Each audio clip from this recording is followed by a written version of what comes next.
boom, Shane. Hey, what up? Got 41, episode 41. You know that's one of my favorite numbers, right? It's been a minute since 40. Yeah, it's been a minute since 40, but you know the 241, all day, every day. Oh, I forgot about that. Yeah, 241. I like the 41. Trey Kennard, we got some ties to it. We got a little bit of relation to the 41 there. Can we make it to episode 241? I mean, we're going to try. In the year 2200. Well, we got myself, RJ Huss with you. We've got Sugar Shane. We got Tyler Kasha on the boards over there. Looking fresh as always. Always looking fresh. And then we've got Mr. Kyle Cheeseman back with us again. What is it, third time, Kyle? Yep. This is the third time back. It's been a little while, though. Yeah, it has. Look how comfortable he looks. It's been a little while since we even did an episode. So, I mean, we've had a lot going on. There's a lot of moving parts that we want to get through on this one, but we'll go through it all. But I do want to say episode number 41, anybody that's watching on YouTube that you can see the koozie, presented by the Twisted Oak venue, which is a new venue coming to downtown Dade City. Anybody that lives here in our area between the Clearmont, Dade City, Brooksville, central to western side of Florida that wants to come check out a cool venue. I mean, any of those people that race at Dade City Motocross or live in that general area, we got a venue coming up, the Twisted Oak Band venue. That I didn't know you were going to throw that out there. Yeah, I mean, I'm not going to go into details. I know it's a new business starting here shortly, but appreciate their sponsorship to join the Future MX podcast and Future MX Radio. So got some cool stuff coming there, Shane. I don't know if you want to go any more details of it than that, or you want to just let it lay there. Oh, I mean, I'll be there. Yeah. If that gives a hint. Yeah. I do have a little bit of a tie into that new business venture, and we'll see what happens. We're going to go balls to the wall and get it started. Well, I think it's going to be a super fun spot. So anybody that can see the Twisted Oak Band koozie that I've got here, the Twisted Oak Band sticker on the middle of the table. You guys can also see that we've shared some stuff on our Instagram lately after partnering up with the Twisted Oak Band and the venue there to be able to do what's coming. I mean, there's a lot of details that'll be coming soon, but anybody in our area, make sure you support them because they support us, and that's going to be one of the themes of conversation and topics for today. We definitely support motos, obviously. So yeah, and we want our moto people to support the venue. So cool deal. Mr. Kyle, we've got a facility going on out there. We've got a lot of different moving parts. The 50 facility. Yep, the 50 facility. Is it Mini Bike Madness out there? What? No. No. Tyler's just a little upset. Yeah, he's a little salty. He's a little salty. Bitter. Well, explain. What's wrong, Tyler? Tyler wanted to come ride on a day that we're not allowed to ride. Yeah. Based on our agreement that we have with the county on a holiday. Yeah. And it immediately, shuns us when we tell him, no, we're not allowed to ride on a holiday. And he thinks it's personal. It was personal. I was disgusted. I mean, we are legally not allowed. I was shut down. I noticed that when I walked in here tonight, he kind of had like a sourpuss face. Attitude.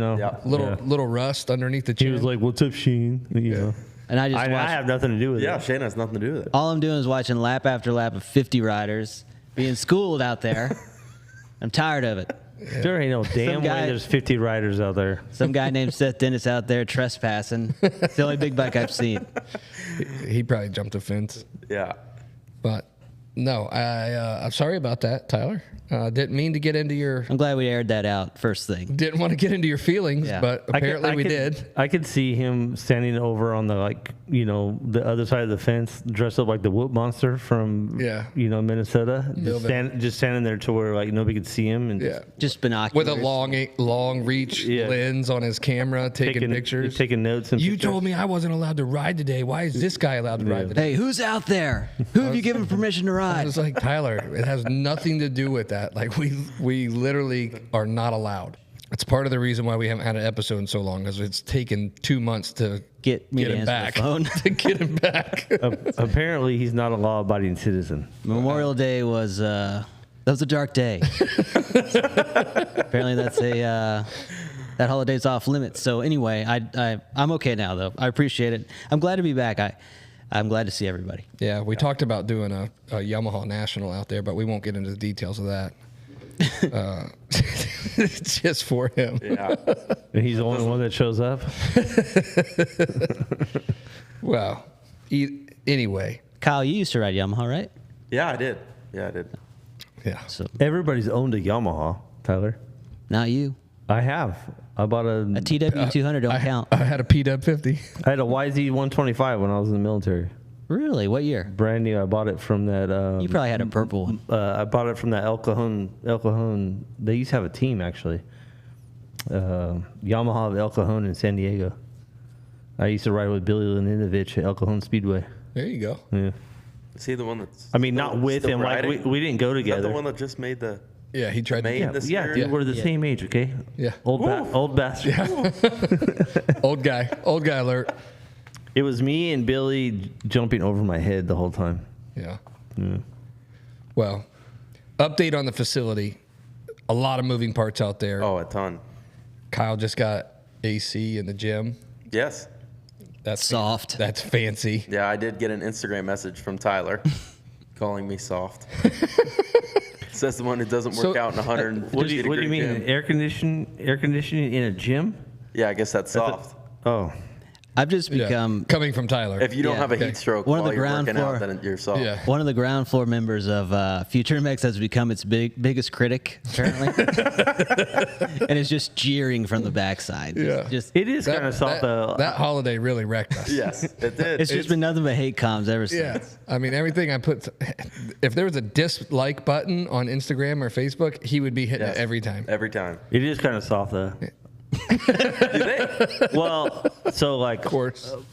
the old lady, Told ya. she taught me into doing CrossFit with her every morning, and there's no AC in that building doing CrossFit. And No fans? It's the worst. No, They trust me. They run uphill in the snow both ways to get to work, and I There's hear no it. fans. there's those big giant like. Okay. But Same you thing. can't film. So one of the questions and one of the reasons why we did the podcast is we get questions throughout, people that listen, subscribers, whether we go to a local race on a weekend or whether we're at the facility and somebody asks a question about it, but kind of where we at, what are we doing? And I think Kyle, I mean, as far as the facility goes, I mean, we're steadily improving. I mean, we haven't even been there for a full year yet, and getting everything to where we want it to be is a process. Yep. Right? Absolutely. I Yeah, it's a mean- work in progress. So, I mean, you think about the amount of time and effort that you've put in specifically, and then, I mean, there's still stuff that we want to do and improve on out there. I mean, Absolutely. we just added an AC to the gym Yep. a couple weeks ago after being there for 10 months or 11 Yep. months. So, I don't want people to think that there's anything. We're not going away by any means. I mean, we are consistently improving the facility, but that does take away some of the financial freedom to be able to go run a pro race team or do those things. So if we're putting the effort and the money into the facility, that's a different animal. So one of the questions that I got lately was, what is our plan for next year? Are we going to go pro racing next year? Are we going to do amateur racing next year? And I mean, to be completely honest with you, at this point right now, I can't answer that question. Yeah. I don't know. I mean, I know Kyle wants to go racing next year, whether it's amateur or pro, doesn't matter. I mean, we've got the semi, it's sitting there, which anybody that follows us on Instagram, can see that the semi is up for sale, but Any bites? no. I've had a couple people reach out, I try to delete the messages before you can see them. I figured Kyle was doing that too. He's the one that doesn't want to sell it, but we just don't use it a lot, and it's a lot of money, and that's one of the things that I think that people don't see. And I've always been very open on this podcast. I've always tried to be as transparent as I can be. And Kyle, from the conversations, and Shane knows from going to get the thing, and Tyler's obviously has an insight to everything that we do with Future MX. But the insurance and registration on that thing alone is $14,000. That's commercial auto insurance in Florida. Did you call Geico? Yes, Did you shop around? yes, I did. God, that's a lot. It is, but that's commercial auto insurance for a tractor trailer, even though it's non-commercial and we're not for hire. That's what it takes to keep that thing, and to only do a handful of races. I mean, in a year, Is it worth it? I don't know. It depends on where your sponsors are for that year and where you're at. Last year it was worth it because we had people involved and more sponsorship level than we had this year. But at the same time, the more you do with it, the more it costs. You know, to put it on the road more, the fuel, a driver. That all. There's a lot to that. So as far as right now, you've never paid me. Yeah. I'm kidding. As far as volunteer basis. As far as right now goes, I would say that the pro side of things for next year is probably off the table, but the amateur side of things, we are still supporting people right now. We've bought some bikes for a few people. We've got some mini bike kids, all the way down to 50s with Rowdy Keelan. We've got some kids at the facility that, we've kind of built a bond and grew with, helped with some bikes and, gear, goggles, thanks to great people like Fox and Oakley that we have great relationships with. And, we're going to continue to do that at a minimum. We've got a few that have already qualified for Loretta's, so we'll see how that goes. But, I mean, I would love to go big and go do it, but got to have title sponsors and got to have a lot of backing. Absolutely. Best Loretta's finish? For me, riding? Yeah. Oh, I only went to Loretta's one time. And that was his best finish. Yeah, I bombed. Yeah, crashed every moto except the last two. When all the pressure was after I threw it away, then I was fine. I wasn't nervous anymore. Those are my two best motos. I went to Loretta's a lot.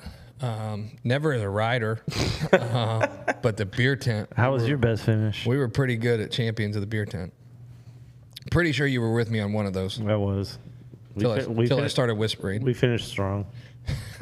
Started whispering until you. No, but like you bring up you mentioned pro racing. Like I mean, we've talked about it, and you've probably talked about it with a bunch of people. I mean, is it even with what it takes to do that? Is it even worth your while? That's a conversation I've had a lot this past week, and it's something that Kyle and I were speaking about on Friday, and reaching out to some of the people that we're very close with. I mean, people that have sponsored our team before, people that have been in this industry that live here between Clearmont and Dade City, that run or are part of factory teams. I mean, let's be honest, motorcycle sales are not doing very well right now. Even on your factory level teams, I'm hearing that there's going to be some scaling back.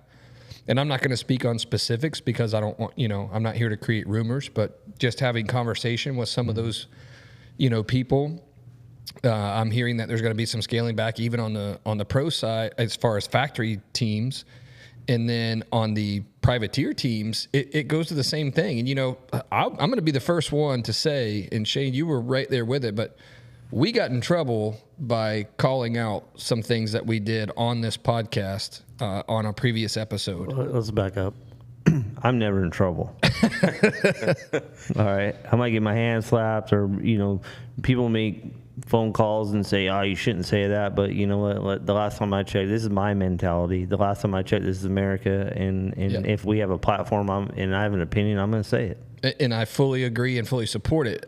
The problem at that time was we did have a pro team involved. Yes. And some of the people that listened to the podcast tried to reach out and basically say that they, weren't going to allow some things to happen or weren't going to allow our riders to do press something. Exactly. So, wow. Yeah. So it was one of those things where I'm like, okay, so we have to sit here and, basically play the game. And right now we don't have to do that. Maybe I do in the future and this may come back to burn me, and that's fine. It is what it is. But when I watched the race this weekend at High Point and I listened to Chase Sexton basically call out the AMA after his race day live practice incident with Rod Bell, where he landed on the back of Rod Bell and essentially said, you've got 48 riders on the track right now at one time, and you're asking us to go do a fast lap while somebody else is on a cruiser lap. And that's qualifying, right? Yeah, and you jump over the tunnel jump, which is a blind jump, and you go into a turn, he lands on the back of Rod Bell. I mean, that could have ended Sexton's outdoor season. Yeah. Or Rod Bell's. Right, or both, right? They're lucky that they got away with what they did. And, Sexton calling them out, I'm glad he did. I really am. And I'm sorry, but I You'll say that. After talking to the people that I've talked to this past week and kind of thinking about, we're in a position right now that we're thinking about next year. Okay. Mm-hmm. Outdoors is set. Rider rosters are set. You know, everything's in place until the end of this year. So there's nothing really you have to worry about for the rest of this season, as you would call it. Like for us in amateur racing, it would be basically through Loretta's. In the pro ranks, it would be through Ironman or then the playoffs, which that's new. But either way, what I'm getting at is we're worried about what's happening next year. And the people that I was talking to, you know, about what are their plans, what are they doing? You know, obviously we still have the semi, it hasn't sold, and it may not sell. And if it doesn't sell, that's fine. It's not the end of the world. What are we going to do for next year? And one of the privateer teams that I was talking to that we're very close with, and we've been close with for a long time, they helped us. We helped them this year. He was like, "Man, we're not going to go pro next year. We're not going to race pro again." And what did he say? What the reasoning was? His exact words were the amount of investment and money that it takes to go pro racing with hardly any, if not zero, return because there is no support from industry, there's no support from media, and there's no support from promoters. And I'm not here to put them down. Like, I want to make sure that's very clear so that way I don't get my head bit off again. But let's look. There is ideas. There's ways to change that. I mean, you should have some type of incentive for an entry-level privateer team to join this sport and bring new sponsors and new money. I mean, if anybody saw our setup at Tampa last year, not in 24, 23, Tampa Supercross, we are awning to awning with Ken Roxon. Yeah. One of the biggest guys in the sport. I think that weekend, like they were pissed off at him, and so they stuck him next to us. Well, our pit presence that weekend for being... It doesn't matter how it happened. It happened. But our pit presence that weekend for being a local Florida team. It was great. And the amount of people that we had at our semi, I mean, around our awning, I mean... We had a huge presence. I mean, and we had people behind us. Not one member of the media came by to talk to us. Not one member of the media wanted to do an interview. Where are you guys from? What are you doing? Who are you helping? Who were the title sponsors that you're bringing into this sport? Right? Like the title sponsors of our team, which is money. I'm pretty sure Wygan made a comment, future MX Who or something. Yeah, it gets better than that. Like there was parts of an entire podcast where they just made fun of us basically. Yeah. Weege Pulp, yeah. Steve Mathis. And I don't have any issues with Steve. I love Steve. He's been a big fan and friend of Tim Ferry, which is one of my closest ones. That's the Destination bike that we had sitting here forever was Timmy's. But let's back up. As far as support, you say, obviously, you know, there's companies like Fox, there's companies, you know, all these companies, right? Yeah. Which are industry sponsors. Correct. Right. They have a budget, and obviously the majority of their budget goes towards top dogs, right? Yep. So, like, obviously the amateur guys get you know, they get what's left over. Let's face it, right? Well, I mean, some of the amateur guys have a better deal than what we were doing, even on I'm sorry, not amateur guys. I'm talking privateer guys. I'm talking about privateer pro guys, you know, and what's great, they still do give out to those guys and they do the support, but you know, everybody in the industry side of things, not outside the industry, has a budget. This is the thing, Shane, that I don't think people understand. When you say that they give to those guys, they don't give to those guys. Well, depends. So those guys, depends. There's definitely levels. Exactly. But those guys, like the privateer guys that are still on discounts, you know, whether it's a 30% off program, a 40% off program, a 50% off program, a 70% off program. I mean, we had sponsors when we were pro racing. I mean, we were still buying 99% of our product. I mean, I wouldn't say 99, probably 90% of our product we were buying at a discounted rate. So you've got a professional athlete that's out there trying to put on a performance for these fans that are paying to be at these stadiums to watch these guys risk their lives. And then that particular rider who did make the night show, both of our guys made the night show that at Tampa, which was Aiden Shive and Cole Bradford.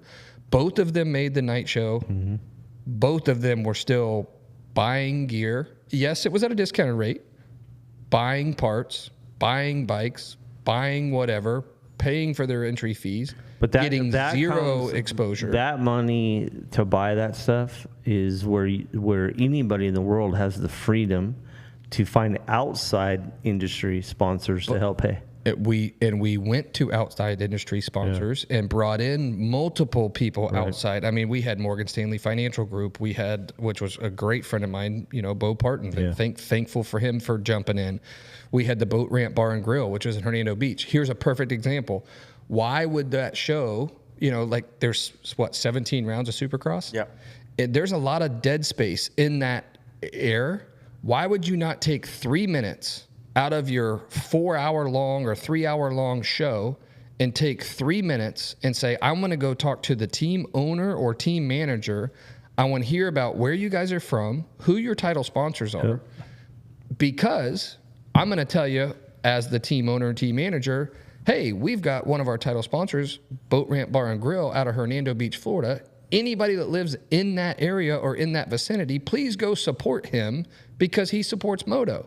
There's a ton of people in Moto in that area. Yeah. There's a ton of people. I mean, between Homosassa, Crystal River, all the way up and down 19, Dade City. Anywhere in the United States. Yeah, go support those people that support us. That's why. And that just makes you feel good, at least. Like you're getting some sort of return on your investment. Hey, and how about that sponsor? Yeah. That sponsor is getting talked about on national television. Yeah, that's what I'm saying. But no, if we're not Hayden Deegan or Lawrence brothers, which love both of them, Lawrences are great friends of ours, but if you're not them, they're not looking at you. Yeah.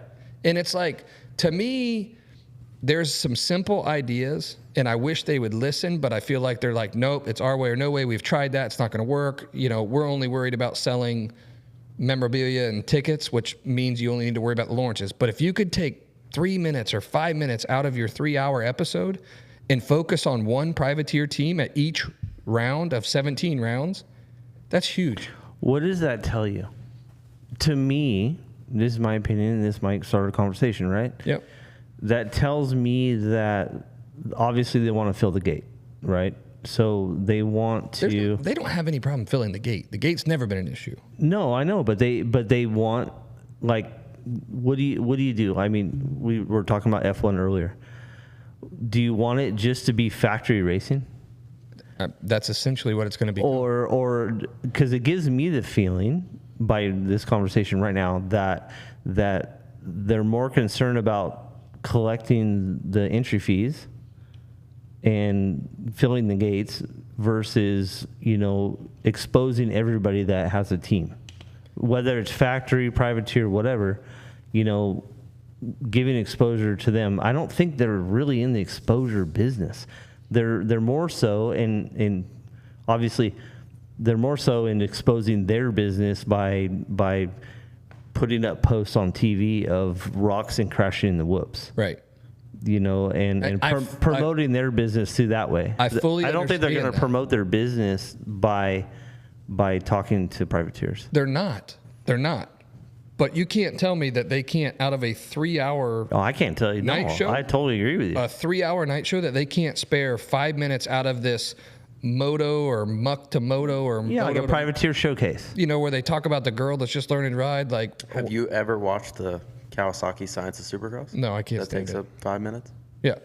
But there's also enough lag time in that show when they're doing track prep and waiting. Promotes the hell out of Kawasaki, though. It does, which is fine. And if they're going to pay that, that's fine. But my thing is take, there's plenty of time. There's a lot of dead space in those episodes. Yeah. Go talk to a team manager or a team owner that is a privateer team that needs the exposure of trying to bring on sponsors, that talks about what their goal is. Like for us, Future MX.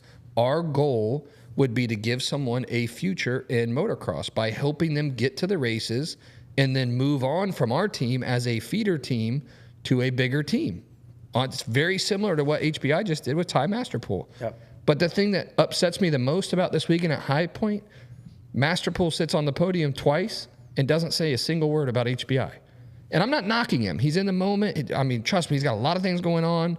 His mind's probably all over the place, with emotions. Shane, can he contractually mention HBI at that point? I don't know. No, but he did. Was it on his jersey? No, but he said on the podium, this has been a rough 3 to 4 years. I want to thank, this specific people that stuck behind him, and it wasn't HBI. Which again, like I'm not even if you don't say the team name, you can name Matt. And Matt his wife Bell personally. Yeah, Matt and Darla are you get up there people. Think, I mean, your wife's not, contractually obligated to. Yeah, but I mean, dude, he just won his first race. He's not thinking. Again, that's why I'm saying like it's hard for me to talk about it because I don't want to upset people and them all think that I'm trying to bash somebody. Like, no, good for him. That was a Congrats. phenomenal story. Yeah.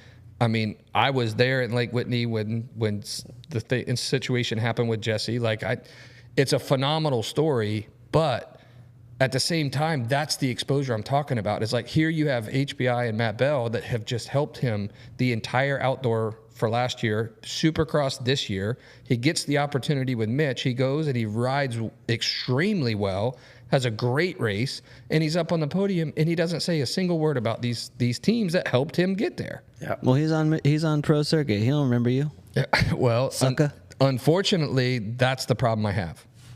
That's the exact problem I have. Yeah. You don't forget about the people that helped you get where you got. Yeah. And all those laps you spun on an HBI Cowie that crafted your fitness and ability to run those motos. Hey, I'm not talking crap, but like you've helped out Carson for quite a amount of time, right? Yep. How long does that go? How long does he have to thank you? I mean, eternity? In my opinion. I'm just wondering, like, who is Carson? Carson Wood. No, we've helped him a long time, and I was like, RJ never helped out Carson Mumford. Carson Brown. No, Carson Wood, and a great kid, great family, little Carson.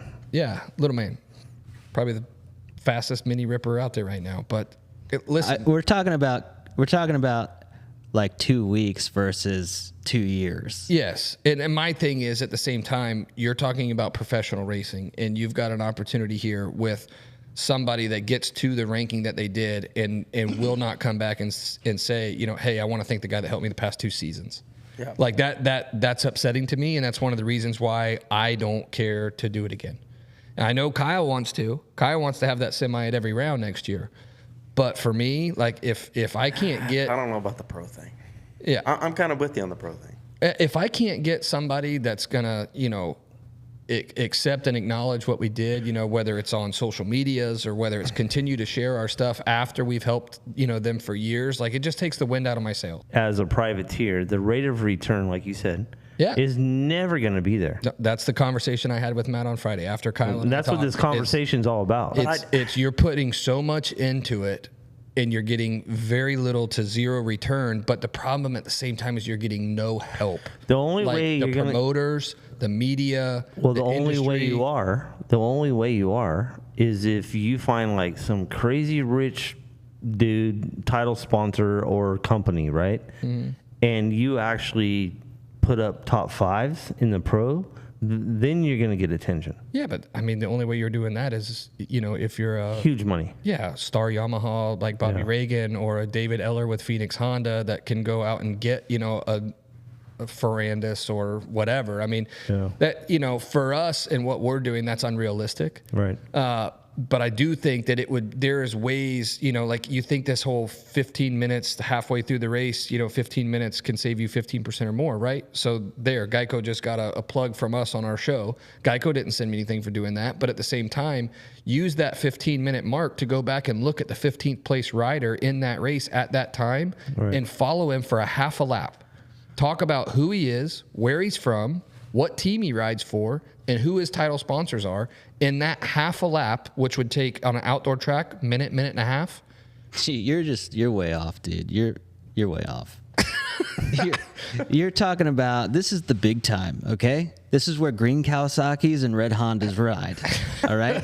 If we're not expressing the top tier, nobody's going to care. See, I disagree. Well, I disagree. I disagree with that. That was my question. I want to know about those guys that are trying, that are getting there. I trust me, I love Jet and Hunter Lawrence. Anybody knows that, you can see If I don't see Jet on the screen every 30 seconds, I'm going to probably write a letter and complain. No, you're not.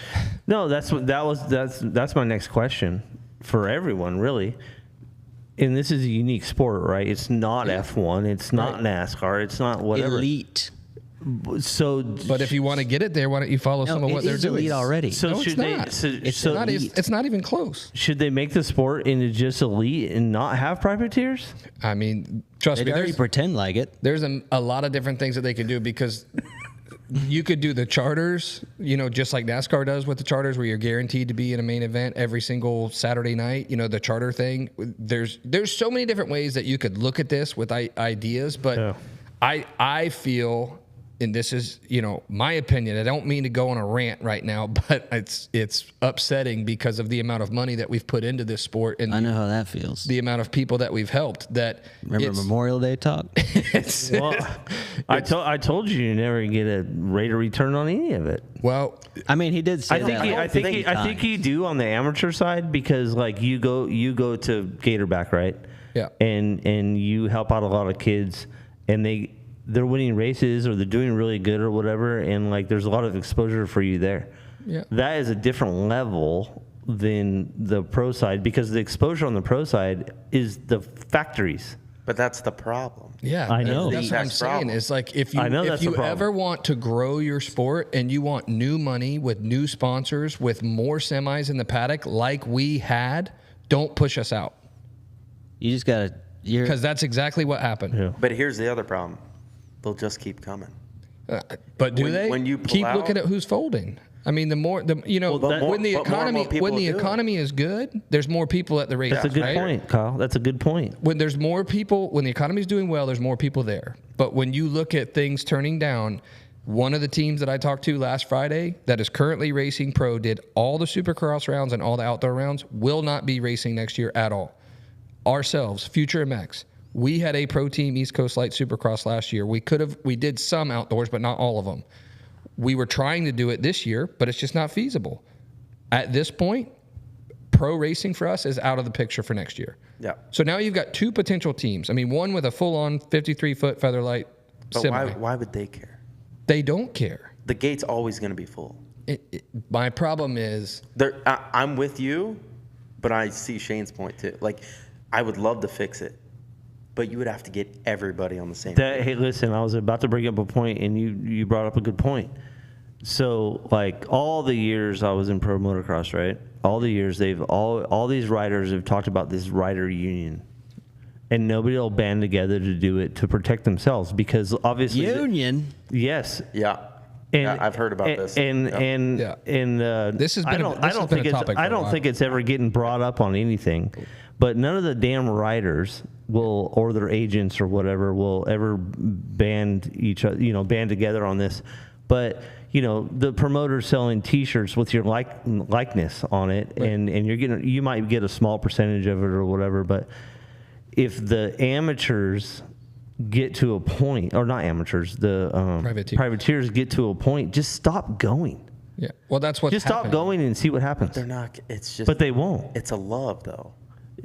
Everybody go to a local race. But every privateer person That's what I tell them. They love it too much. They're not going to. They love it too much.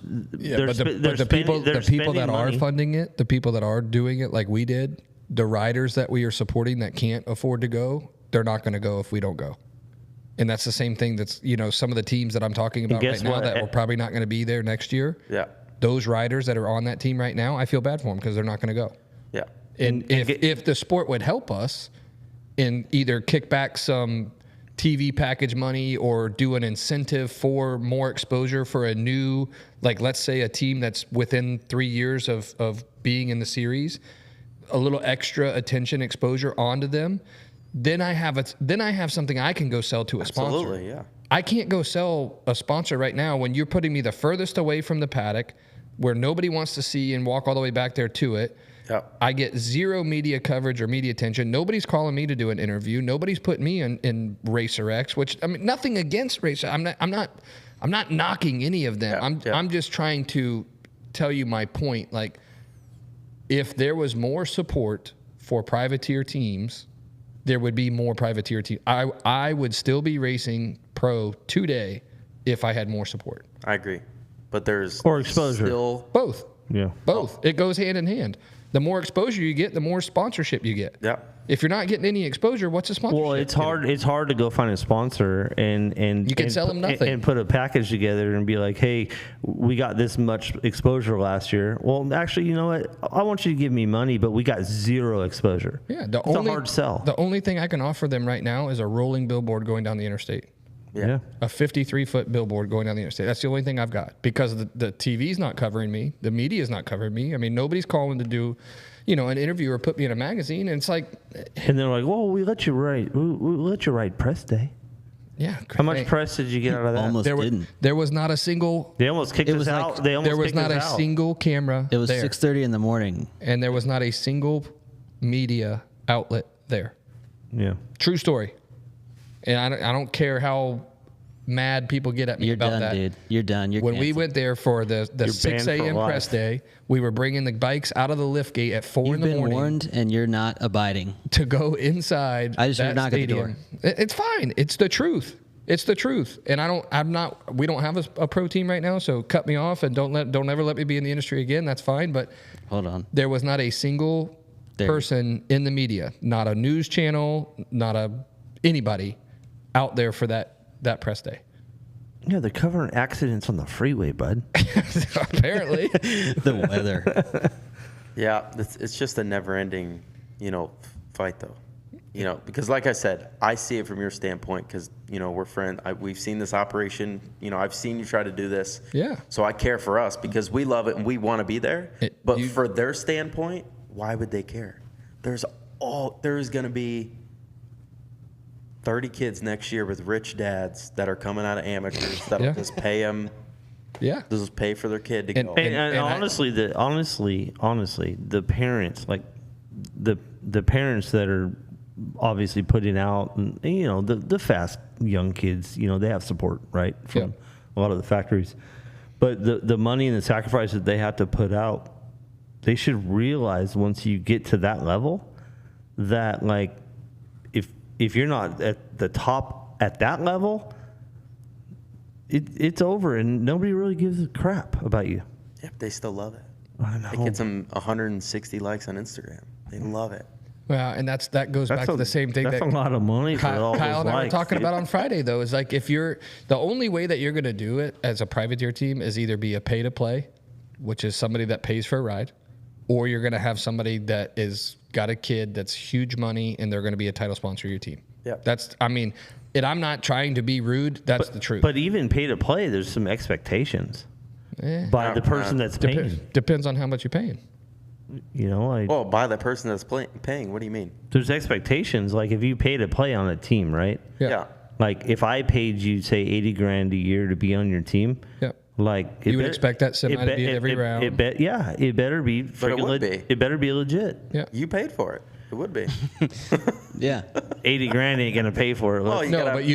You'd have to have 5 of those kids. That's not even gonna pay for the fuel. Yeah. No, you'd have to have 5 of those kids, and you would be doing a lights region only at that budget. Just one coast. Yeah. Yeah. One coast lights is what you're gonna get for that. The sport, listen, man. Like I said, it's what do you do?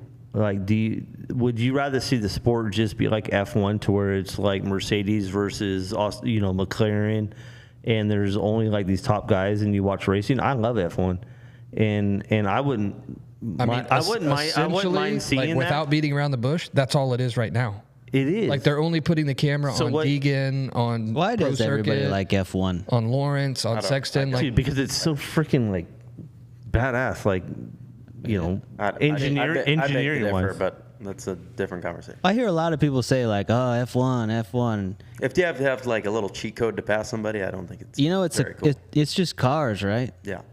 It's just like the most engineered, coolest thing ever. With like $30 million budgets, though. I mean, like. Yeah, I guess. It's hundreds of millions of dollars. I don't even know why I said 30 million. So what you're saying is that like how much would that hurt the sport financially as a promoter if like it was just that? I couldn't tell you. I mean, but that's essentially all you're watching anyway. Yeah, I mean, other than the LCQ. I watched the camera on Deegan, every freaking Saturday now, and it's just Deegan. I don't care if he's it's just Deegan and Lawrence's. I don't care. I don't care if he's in 30th or 1st or 15th or whatever. It's just Deegan, and I'm so sick from the start to the first corner. Even when it's Nick Romano, they're still calling him Deegan. They call Nick Romano Deegan. Anybody on a blue bike, oh, there's Deegan. There he is. Over. Oh man, he must have crashed. The YouTube phenom, like, dude, choke me with a spoon. Yeah. Like, it's ridiculous. And it's like there's 40 other guys out there that are freaking working their asses off, that are in great shape. They're phenomenal riders.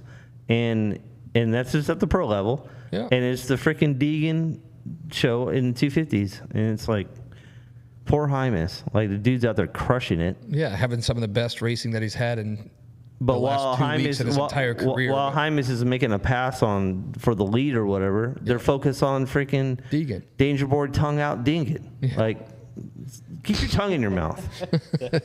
Tongue out. I just got that.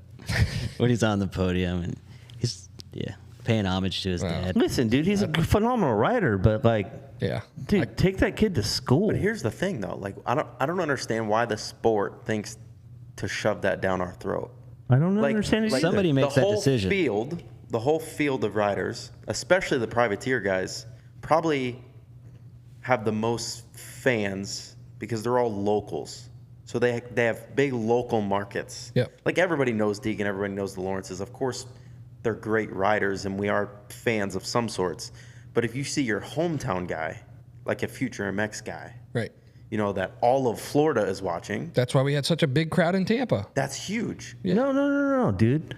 This weekend, we said on the broadcast that all the fans are here to see Deegan. See, that's just not true. They say that. I mean, That's the casual fan who may, never go to a race. Yeah, but like, there's a lot of people around that. But then you go on social media. It's because they have 17 and everybody talks riders. shit about the kid. Like, well, those are the true fans. I'm just like, God dang, what We're is not the going on? YouTubers. Oh, actually, we are the YouTubers right now. Yeah, we are right now. We are completely one of But those. hey, all these fans are here to see Deegan, and they're cheering him on. And it's like, dude, all right, Weeds, your broadcast sucks. James is doing a phenomenal job. Yeah. Like, come on, man. It makes me wonder, is there like a producer in there? Like, it's been 30 seconds. Have you not mentioned a Lawrence brother or a Deegan yet? Yeah. I'm sure there is. Well, one thing I do want to touch on, though, that you just brought up is I got to give kudos where kudos are due, and kudos to my boy Chance. Chance has been here on the podcast with us before. He's local here to us in Central Florida. Dude's riding crushing it. his freaking butt off. Yeah. Doing a great job with Burner out there at the 83. Yeah, Burner's like really turning that thing around. Pound. Yeah, it's great. Yeah, I mean, dude, I love watching it. He's doing awesome and having some of the best rides of his life. But they're not showing his dad on TV with headphones, stressing out, like all talking on the headphone. Like, dude, come on, man. I wonder how. I would love to. I don't care what Brian Deegan's doing on the side of the track. Yeah. I would love to have Chase back on and just talk to somebody who has hit that next level, that next gear of success. Yeah. What changed? What did he learn? That'd be really interesting. Maybe we'll shoot him a text and see if he'll come on this weekend because they got an off bitched weekend. way too much. You just got on a huge spam list from Feld. Well, good thing Pro Motocross. It's a good thing Chance Hymas doesn't control their work. phones. He doesn't work for Feld. Well, guess what? They pay for that phone. They call at night and say, who you been talking to? I am not here to bash any of them. I'm just stating facts, right? I've been there. I've done it. With the team owner, the team manager side, putting a rig on the road and putting riders underneath an awning in a pro pit paddock to go race a pro supercross race. I've done it. And you're not welcome. And I'm not wrong. You're not welcome either. I'm not wrong with anything that I've said. So if they want to combat me and go against anything that I've said right now while we're watching Kawasaki's whatever it is. Oh yeah, it's that the you just Supercross. The science of No, this is the science of motocross. But no, come at me with it. I mean, I'm not, coming in hot on this podcast. Yeah, I'm not. I'm back, and now I don't know. It's just one of those moments where it's like, you talk to all these different guys, throughout these past week, talking about our plans for next year and what we can do, what we cannot do, and it's not an inviting sport. I'll tell you that. Well, it is not an inviting sport. I think the saddest part of it, and I've always thought this, is I've watched all these guys, right? These privateers that race and race and race, and they love it, right? He said he loves it. You know, like everybody loves it, right? Yeah. And then they're like, oh, I can't race no more because of an injury or whatever. And then the person's lost. Yeah. Gone. And then they don't know what the frig to do with their life. And like, dude, I know plenty of them. I was having a conversation. It's terrible. I was having a conversation. Privateers should make money to like set themselves up, you know, like, I don't know how you would do that, but I just have always had this feeling where I really feel bad for those guys. Yeah. You know, it's like, dude, God dang. I'm right there with you. And I was having a conversation this morning with TB, Tyler Bright. He's been with us around us for years. He's helped the team, helped the program. But fastest guy in Dade City right now.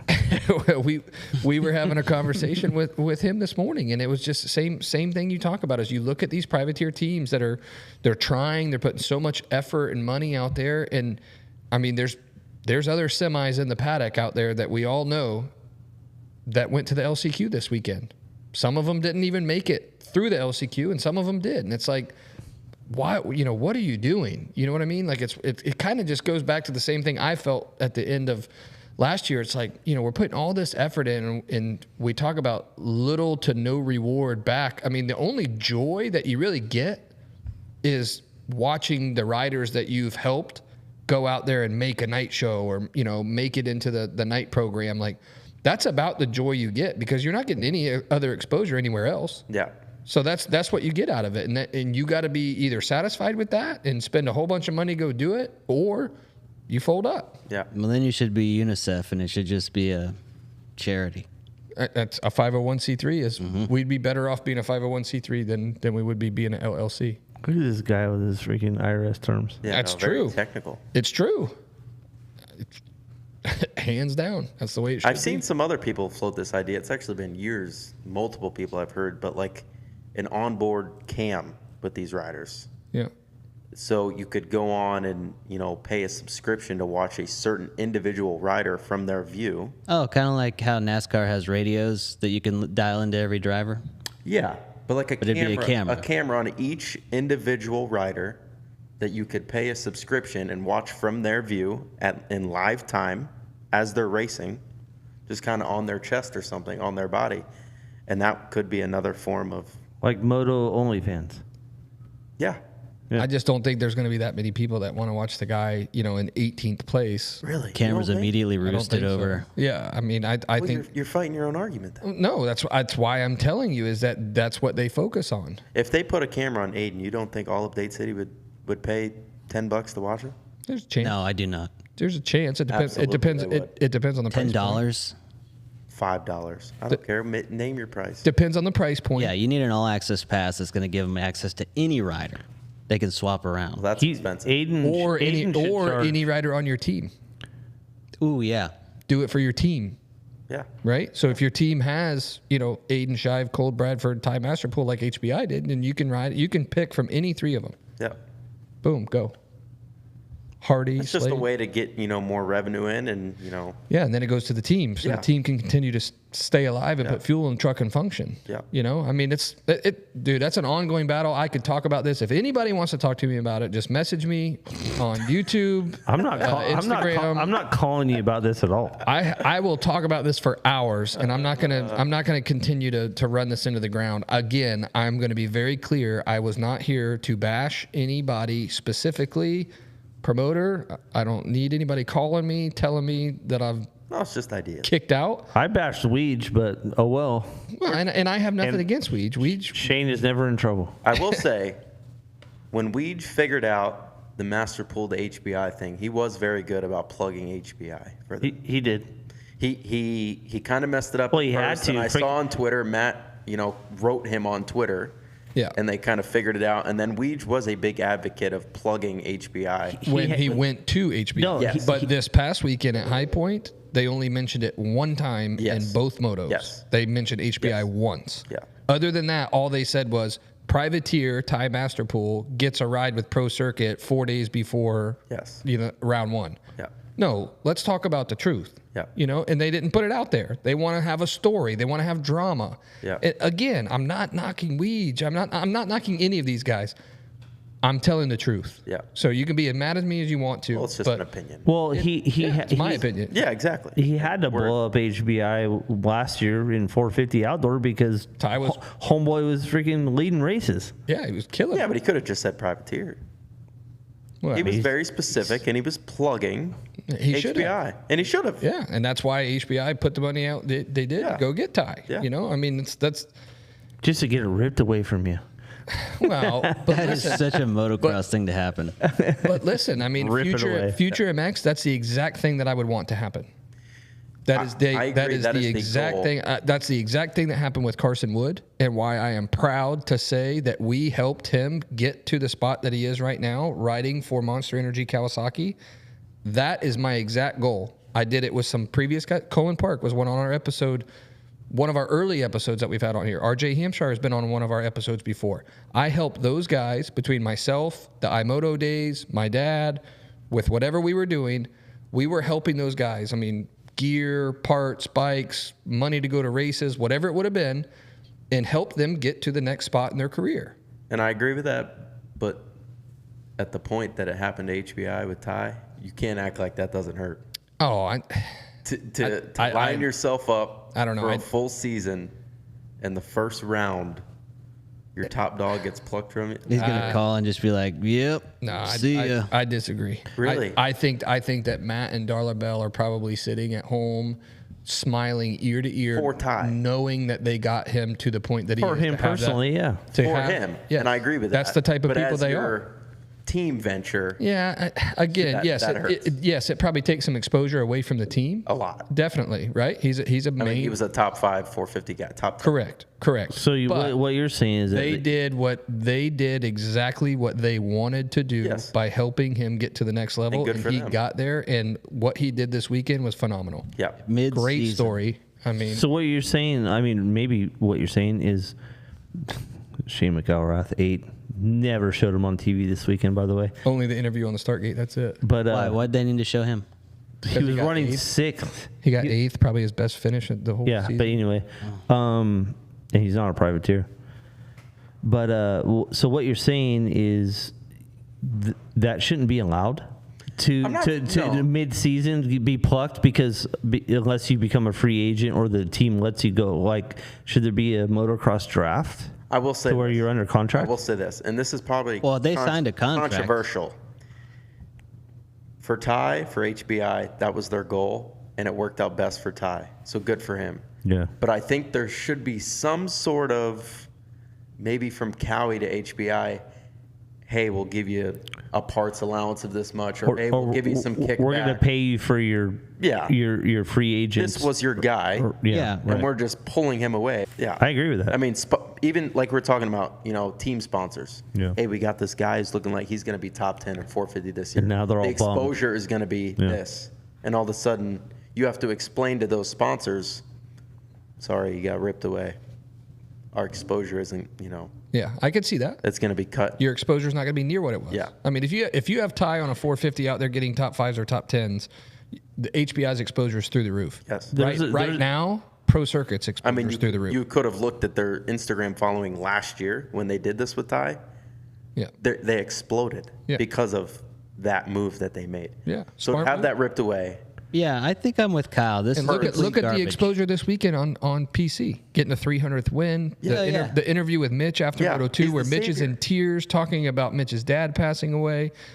Ty it's all about PC and Ty right now. It's like HBI never existed. Exactly. So That hurt. That's why it's like, why do you And keep yes, doing this? Matt and Darla are probably smiling. Yes, That's they the are. kind of people they But are. Matt and as Darla- a team move, Matt and Darley can put a number on that and be like, okay, we'll let him out of his contract or his agreement but for what if PC because says no? we're going to lose this amount of exposure, which ultimately is a number. But what if There's a PC number on that. says no? Then you're not doing right by Ty. So it's like it's a never-ending. It's not the most fair to HBI. Should it have But never been an if you option? screw up the deal for Ty, then it's not fair to Ty. Well, Should it have never been an option for Ty to be offered that position? No, it should be an option always. Yeah, but it should come at a financial. It should be known if a factory team with that much budget is plucking from a little guy, there should be some sort of, hey, I got you. I can guarantee you, knowing what most of these contracts are written from being on it and having multiple riders sign contracts with us, and even helping HBI with some of their contracts, I guarantee you there was some type of language in there that it's a mutual agreement for both of them to walk away, because Matt and Darla believe that that's exactly what they were here to do, is help him get to that spot, and they are not going to take away the opportunity from Ty. Well, yeah, that's to what I was have that telling Shane. to have that opportunity. But how about the last year? Ty Masterpool did good on an HBI bike, right? Yes. Yeah. Outdoors, phenomenal. Yep. Everybody had their chance to call Ty last year Yeah. and offer him a freaking Well, they deal. only do it when it's convenient for them. Oh, we're in a bind. We're in a bind. We have a hurt rider. Now you just want to race for us. Yeah, I agree with you. I think it's BS. Yeah, I can see it. I can see it. I definitely think, and that's one of the things that I was going after. I mean, it may have happened. I'll be 100. Maybe it did. Maybe Mitch. Maybe Mitch did. Threw I have him no idea. 150 grand. Who knows? I have no idea. I can tell you that did not happen. I didn't want to just blast Pro Circuit there. Maybe they did work something I'm not out. blasting Pro Circuit at all. I mean, Pro Circuit they went might. up to Pro the Circuit rider, did and the rider has the option. Yeah. The rider could have said no. Yeah. I think you just figured out, you just uncovered the privateer scheme, and that is you're subservient to the factory teams. That's the only reason you exist, because they're going to jump ship as soon as you're basically, it's like a feeder. You're a feeder. You're a feeder, But the problem is I went for the feeder program and met with different brands and different people and had meetings with them to try and set up to be a feeder. Like, hey, help me get some bikes, help me with a parts allowance. Why would they do that when they can just take your rider? Well, Exactly. Hey, That's the problem. let's face it though, RJ. Let's be honest. Ty Masterbowl put up results. yeah. So that's what got him But if there. you help me get parts and help me get bike, I will go get somebody that can put up results. Then he can pay a rider. Yeah. Because he's not so worried about. I'm not so worried about parts. how do I buy 5 bikes and put $50,000 in parts in that bike. If you help me with parts and help me with bikes, I'll go get a rider that can do it. You tell me who it is. If you want me to go get Drew Adams, who I love, and put him on my team and see how he does, which, I mean, obviously he's probably going to go straight to PC or whatever factory team. But my point is you take someone like him, give me the bikes and the parts that I need to be able to run the team. I'll go get the rider that you want me to get. We will groom him the last couple years of amateurs and into the first year or two of pro. And if he's where you want him to be, then he goes there. But you were a critic. There's only 5 of those in the world. What? 5 of what? The people that they want you to go get, and they're already signed up as an amateur with a freaking top tier team. Ooh, I disagree there too. Yeah, that kind of depends. I think there's a lot of kids that deserve a shot over some others. If I had more The backing numbers right are now, small, though. It's not like They are It's small. not like there's hundreds of kids that are faster than a They phone are call. dude, the thing is, Shane, is that you don't realize like a lot of the Loretta Lynn's Horizon Award winners and some of these guys that are on these teams are not getting what you think they're getting. Like, I'm not going to bash anybody because I've already done enough of that in this episode, but there are riders out there right now that we know very well that are these next up and coming hottest stars that are not getting what you believe they're getting and what most of the world would what the probably world believe. thinks Yeah. that they're getting, Right. that can barely afford to even go from one race to the next. That if you would help me with a bikes and a parts allowance, I would give that kid more than what they're getting right now on the factory team that they claim that they're on. Right. That's nothing factory about it. When you get 2 bikes and a $5,000 parts allowance, I can do more than that. Right. And I've already done it for one of the kids that's on one of those teams. And you've thrown it out there with these people that you talk to. Yeah. And nobody They won't bite. Nobody gets on the hook. They won't bite. And I don't know why. It's like, listen, man, I'm the one that invested in the semi. I'm the one that put the money out in it. I'm the one that's putting the truck on the road to go to these races. Yeah, it's on your dime. If you would just give me some bikes and some parts, I will get those top guys that everybody thinks is getting the world handed to them right now that are struggling to even get to the next race. Right.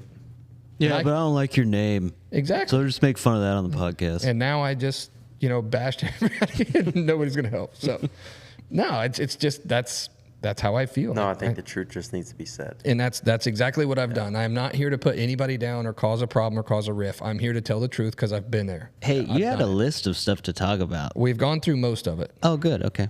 Yeah, we've gone through most of it. The only thing that we have left, we have a fun Future MX is going to support Seth Dennis, one of our guys at the facility that Kyle is his trainer. He's with us at the facility, and we enjoy him and his family. They've been on the episode before or on the podcast before. But we found out last week that Seth is going to do the Ironman Combine. Yes. Which is on Friday, August 23rd. And then Ironman, which is the last race of outdoors, is on Saturday, the 24th. So any championship implications or battles or whatever might be going on that Saturday. But he is racing the Combine on the 23rd. So we're kind of doing like a little Future MX goes to Ironman to support Seth. Mm-hmm. So Kyle, I mean, you want to talk about it a little bit, being his trainer? I mean, you've seen all the work he's put in. I mean, he just had great regionals in the past couple weeks. So talk about it. Yeah, I mean, it's I think it's a big step for him going from, you know, kind of where we were, super mini 125s. You know, I feel like the pro stuff seems so far away when you're, you know, kind of at that age and those bike sizes. To stepping up where he is now, I just feel like it hits you in a whole, you know, kind of different way. You know, a combine, that's a big deal to these kids now. These, you know, it's like the Supercross Futures. I mean, it is. It's the futures of outdoors, yes, right? And it's a big deal to them, racing in front of that many people on a you know, pro level track. So, you know, I just think it is a big deal for him, and I'm stoked for him. And he's been, you know, I watched him ride today, and his dad and I were like, you know, just we were blown away even today. This news and this pressure, I think it's bringing the best out of him. He has hit a whole new level of, you know, wanting to put the work in. And, you know, like I said, I felt like he probably felt like a little kid a little bit coming off Super Mini 125. Now that he sees these things happening, I think the, you know, reality's kind of hit him in the face a little bit. And instead of backing down, he's going for it. You know, he's ready. So, well, one thing that kind of stands out to me, and I've talked about this multiple times, when you look at the different brands, obviously Honda doesn't have mini bikes. Yep. Okay, so you can't really get on the Honda until you get to a 250. Yep. Kawasaki doesn't have 125s. Correct. They don't have, you know, two strokes. And yes, there are other brands that do. You know, KTM has one, Gas, Yamaha has a 125. But when you look at the other brands like Cowie and Honda, and you think about these guys that kind of come from mini bike and then they go straight to a 250. Yeah. I can see both ways. I can see where a 125 is beneficial for maybe a young kid that's either like too tall or too heavy, whatever, that needs, you know, a bigger chassis. Or I can see it where you've got a kid that, you know, speed-wise needs to go to the 125, but needs to kind of be more groomed. Yeah. When you have a rider that's that groomed, like a Drew Adams, that goes straight from a Super Mini to a 250. And in this case, you know, Seth did go Super Mini 125 for a short period of time, and then 250 kind of quickly. Yeah. But he's riding that 250 so well. Yeah. I mean, it's just, it almost fits him like better than the 125. Yeah, and I think that's all part of it too. You know, I couldn't even tell you how much taller he's gotten within the, you know, past 4 months even. I mean, he's just sprouted up. So he fits the 250, I would say, probably better than the 125.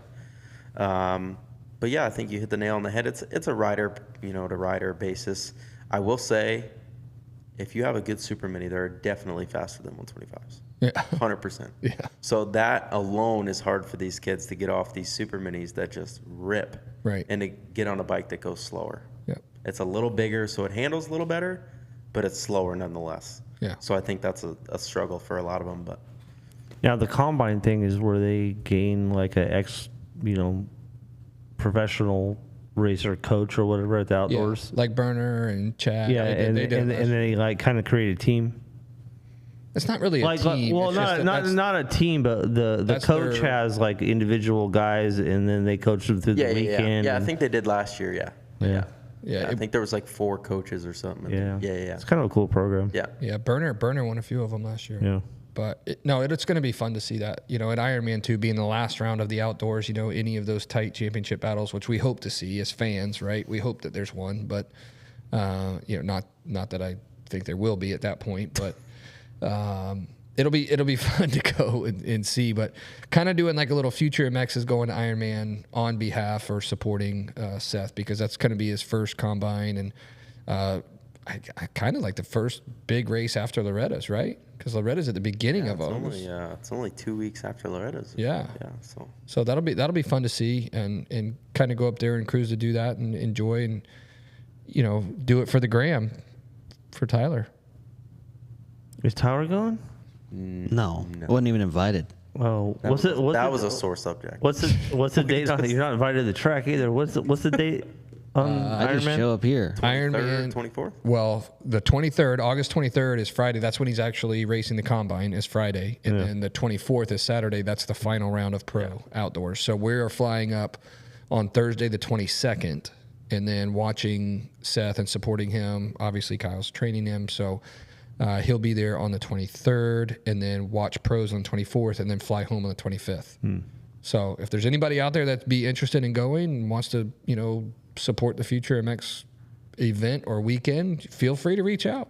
Yeah, let's go. Be happy to go with you, or if you guys want to come with us and go. I mean, we've got pretty much all the logistics of it figured out now, where we're staying, flights. We'll be flying out of Orlando, direct flight to Indianapolis, and then it's about a hour drive from Indy to Crawfordsville. And don't tempt me with a good time.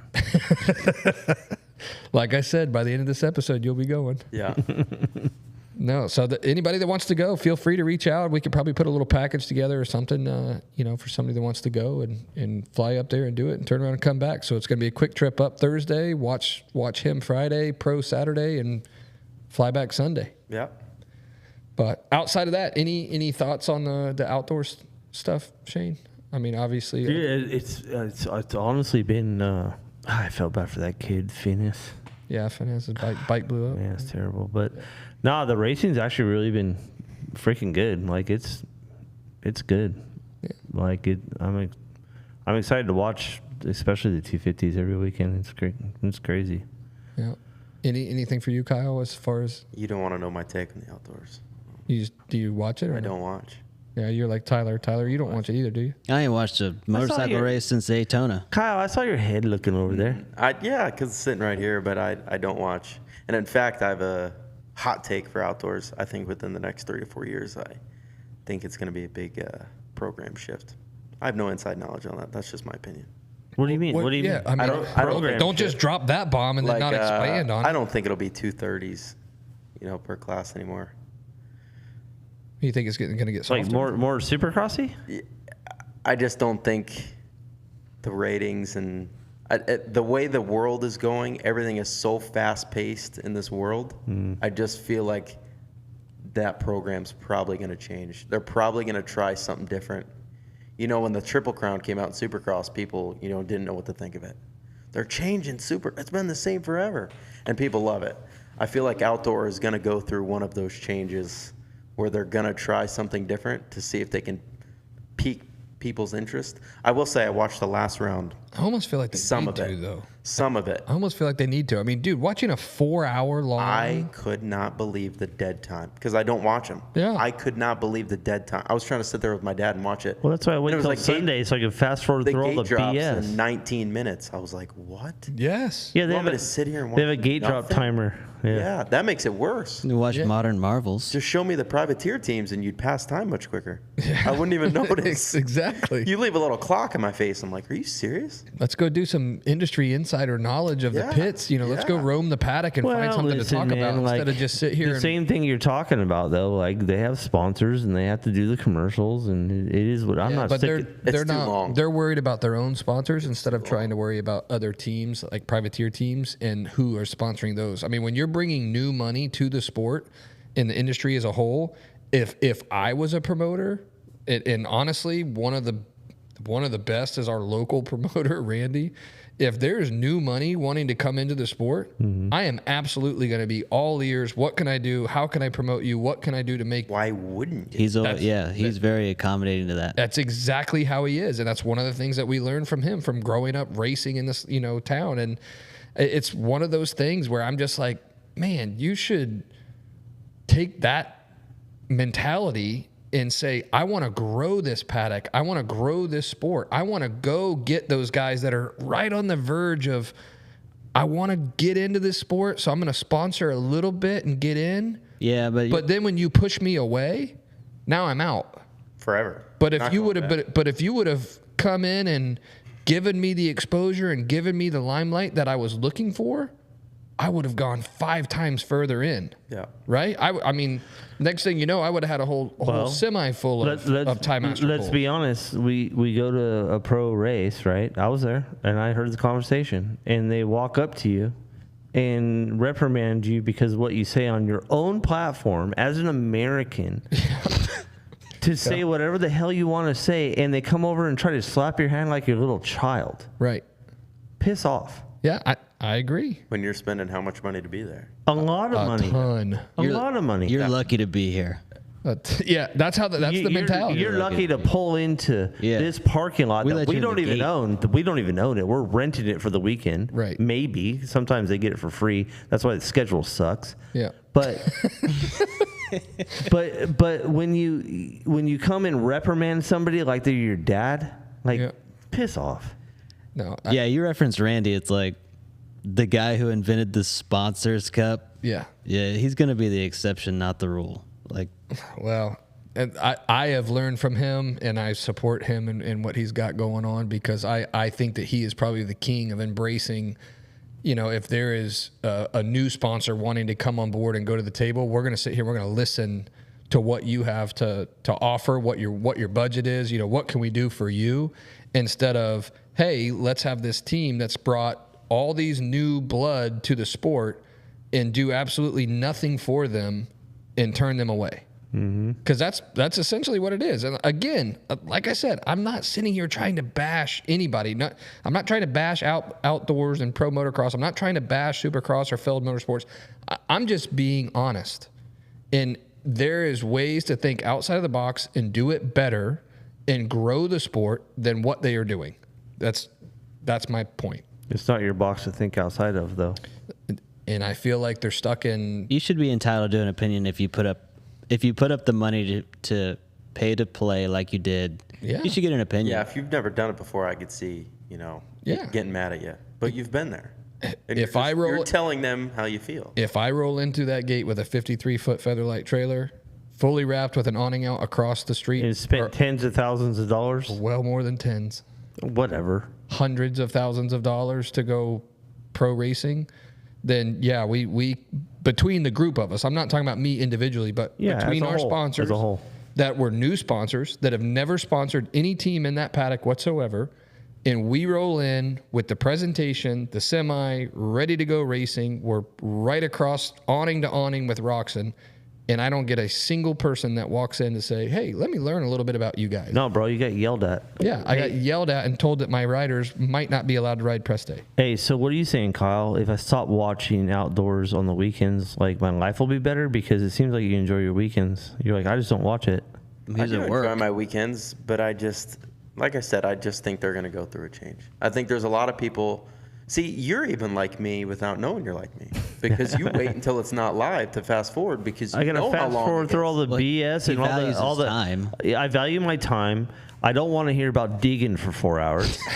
So I really don't. We're the same but different. Yeah, no, we're the same. You're not even different. Yeah. The only reason that we're different is I actually watch it and you don't. That's it. I would, but I fast forward. If it wasn't 4 hours long, I would. Yeah. Man, if they ever take away 30+ twos, I'm out. I'm fully out. I'm gone. They will. You don't even watch it now. I'm selling my bike.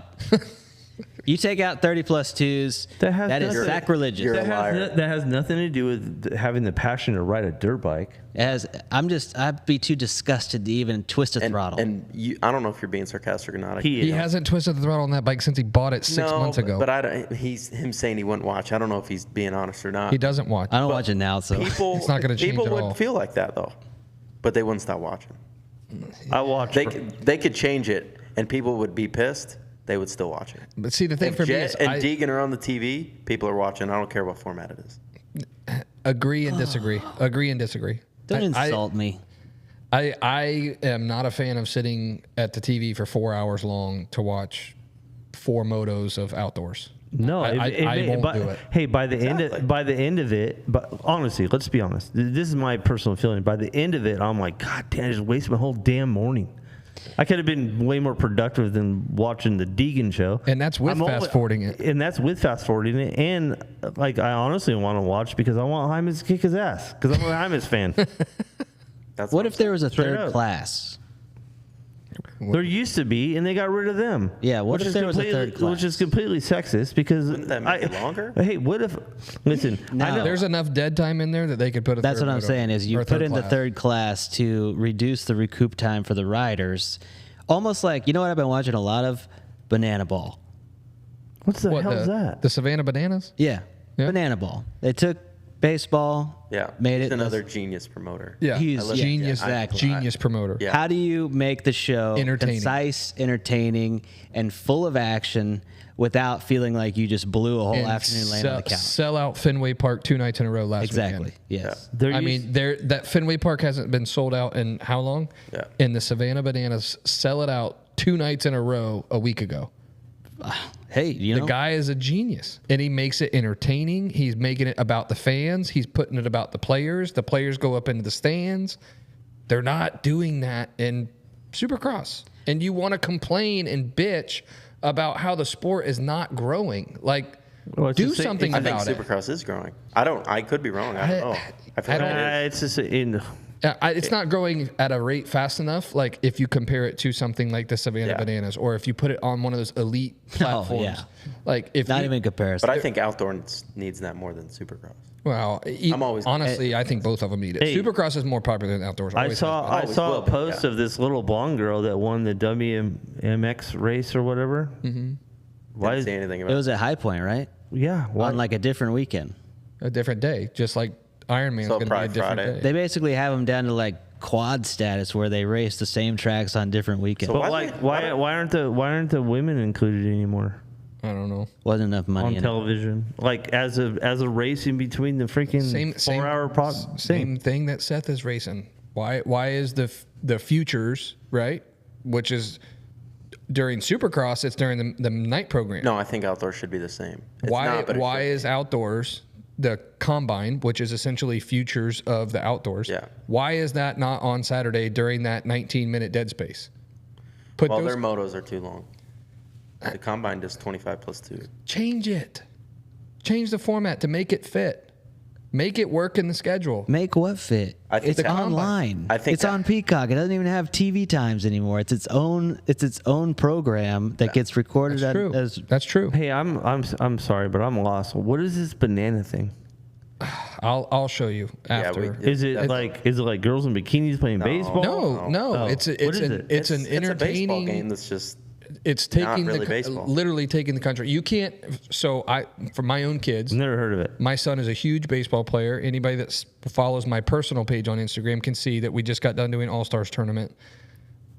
The Savannah Bananas came to Tampa, and we tried to get him tickets. You're on like a waiting list that is massively long to It's try. like and 2 years. Yeah, the list is insane to Yeah. get tickets for them, and then there's like a very very small lottery that even get tickets for it. For Savannah Bananas. Yes, I will. I'll explain to you after. We don't need to talk about them basically all of the Well, no, issues. let's talk baseball. All of the issues that we've talked about during the last hour with motocross. are resolved by the promoter of Savannah Bananas. No, they a lot of those Tyler same just laughed. issues. It is. A lot of those same issues. I gotta Google this stuff. A lot of those same issues are causing baseball to lose viewership and things like that. Games too long, takes too long. Yep. So this guy has streamlined it, made it more entertaining, and has taken the sport and flipped it upside down, and as a result he's selling out baseball fields. Dude, he's literally selling out fruit. Stadiums. Fenway Park is the Boston Red Sox, the giant green wall. So Fenway Park is Boston. I know. They sold out last weekend. They did a Friday night and a Saturday night showing in Fenway, and they sold out both nights. Fenway Park hasn't been sold out. Is it like a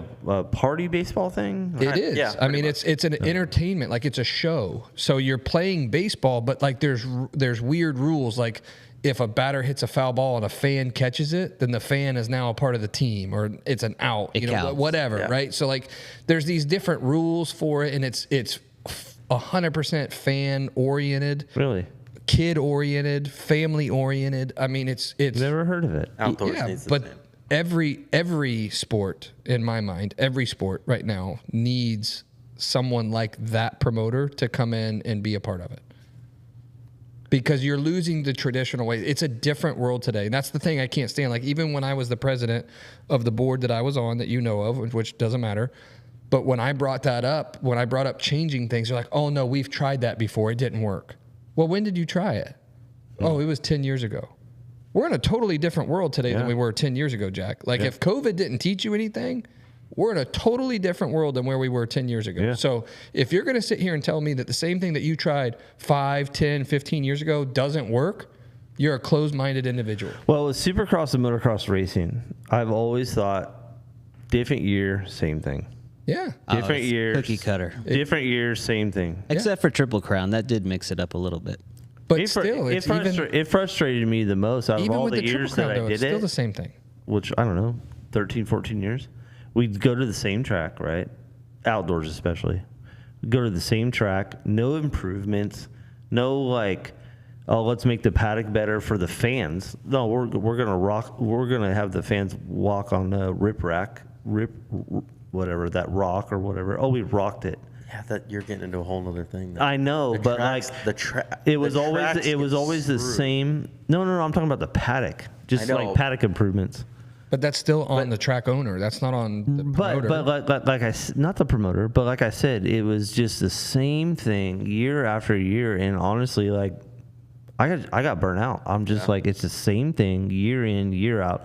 And then my problem was, there's a lot of people that work in the industry that have families or whatever. A lot, probably 90% of them. They just kept adding races. There used to be an off season. There's the solution, add races. Add races. Turn it into the Super Motocross series. Let's make more money. Or whatever. And all it does is cost privateers more money. Yep. Well, I heard the playoff thing was because of Peacock, actually, or NBC. Probably was. I have no idea, but did you see my comment? And I got a lot of criticism for it on Instagram when Pro Motocross put out the schedule and they did the whole U.S. map and put like round 1, round 2, round 3, round 4. And I commented on there and I was like, this is terrible for any privateer out there, privateer team. Oh, so you got banned a long time ago. No, I was being honest. Like, if you look at their schedule, like, can somebody please tell me why these outdoor motocross tracks, which is going on in the TV that we have in the background right now, how can you not map out a schedule that is driver friendly, fuel friendly, team friendly? There's no way that track is booked out 2 weeks ago. No, outdoors it makes no sense. It doesn't. Supercross. So why are we going from California to East Coast to Washougal to East Coast to outdoors? It's a joke. Yeah, like, I wonder if it's because they will saturate the audience so fast if they went from if they did 4 rounds and that's why he's here. That makes sense. I don't agree with that. That makes perfect sense. I don't agree with that. Right? It's motocross. But you can still start in California. You can go from Sacramento to Washougal all day long. But you could also make like a loop where if you want to finish the coast, the series, you want to finish the series back on the West Coast, you could do that. Start in SoCal, work your way east, come back up north, and come back west. So if you want to start the series west and you want to end it west, you could do that. Yeah. It just a little bit of planning. There's no way that these outdoor tracks are booked. Supercross, I can understand, right? You got NFL games, you have concerts, you have Monster Jam, you've got whatever the venue might be booked out for. You have Savannah Bananas now? Yeah. Hey, coming at you. You do. We're going to lose even more venues. But you get my point, right? Yeah. Like, there's no way that a team like us or any privateer team should have to drive from one coast to the next every weekend. No, that makes no sense. That is absolutely ridiculous. Yeah. And that is, in my opinion, just straight carelessness from the promoters. Well, because they don't care. That's why I said carelessness. They don't care about you, Rick. We got that. We learned that. We got yelled at from going from Tampa to Oakland back to Daytona. Do you you've been hardcore into baseball. Lately, yes. Where's Ryden stand? Are we going to see a rematch this year with Shane and RJ, or maybe not? Maybe it's... I don't even own a motorcycle right now. then there's I mean, an I own multiple motorcycles, but I don't personally have one for me. There's not one that it's considered yours? Yeah, it's there for everybody else. What do you mean this year? Did you say this year? Yeah. Didn't we already lose that chance? Well, I mean, we did commit to Red Bull next year on a vintage bike, but we just haven't found the vintage bike yet. And we've still got time for that. We'll probably find it like a month before. Naturally. Yeah, it's, when the pressure's actually on, we'll do that. But we've got a couple cool things lined up, though. I'm not going to lie. I mean, Future MX has got some wheels turning between what's going on at the facility. Kyle's got a little secret compound that he's working on. We've got the adventure ride. Hey, what is that secret compound? Can't talk about it. That's why it's a secret. Can't talk about it. Did you order?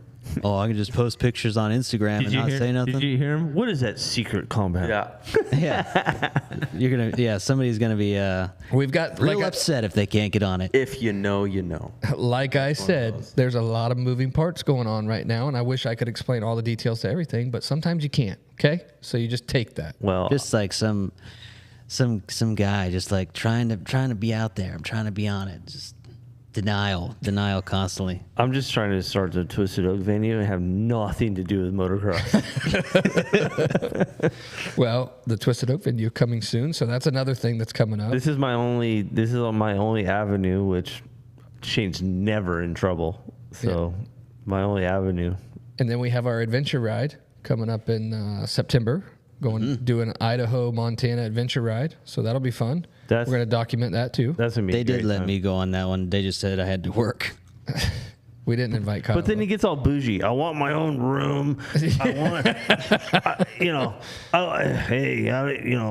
I want per diem. I want per diem. Always something. Who's buying my lunch? Yeah, who's catering crafty? Yes. But outside of all of that, I'm trying to go. I'm trying to go on an adventure ride and like sleep in the wild, dude, in the middle of freaking Montana or something. This guy, I want my own room, and there better be a toothbrush and paste there. Better be a suite. I want the presidential suite. Hey, I would be cool if we could stay in the wilderness. I don't know if everybody would be up for that though. No, y'all go for it, man. Yeah, enjoy behind the hotel. Hey, Just go ahead and grab a tent. Hey, have you ever done a 2-man burrito? Because it gets cold out there at night. If it gets cold enough. All right. Well, I'm going to be behind you in the sleeping bag, not in front. Okay. That's a Mexamelt. On that note, I do want to say thank you to everybody for listening to us. Episode 41, presented by the Twisted Oak venue, a new venue coming to downtown Dade City in the near future. More details about the venue itself, about what all is going to be going on down there. So please, anybody that's in our Central Florida area between Clearmont, Brooksville, Dade City, Wesley Chapel, which is becoming one of our moto hubs, make sure you come over to the Twisted Oak venue in Dade City, opening soon towards the end of the summer, early fall. Outside of that, I appreciate everybody listening. Make sure you subscribe, listen. Please tell your friends. If they have a YouTube account, hack into it. Make sure they subscribe too. Get every subscriber that we can get because it helps us and it's the only way that we can keep going. So we greatly appreciate it. Anything else, boys? No, this is probably my favorite episode.